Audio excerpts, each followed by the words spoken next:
Hello everyone, এটা হচ্ছে দেখেন চৌগাছা বাজারের কাছাকাছি একটা জায়গা। তো এখানে আসলে দুইজন ব্যক্তি ছিল, তারা হচ্ছে যে নীল বিদ্রোহের সময় সেখানে চাকরি করত। তো চাকরি করার পরে তারা হচ্ছে ওখান থেকে চলে আসে এবং কৃষকদের যে নীল বিদ্রোহ হয় এখানে আসার পরে তারপরে তাদের কিন্তু মৃত্যুদণ্ড দেয় তৎকালীন ব্রিটিশ সরকার।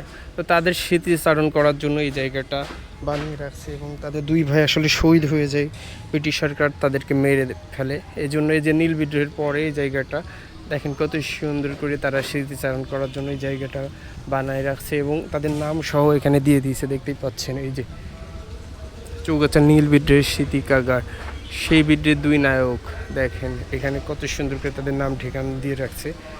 তো এটা আসলে অনেক আগেকার একটা বিষয়, তারা নীল বিদ্রোহের জন্য মারা গেছিল, তাদের স্মৃতি কারণ করার জন্য এই জায়গাটা বানিয়ে রাখছে।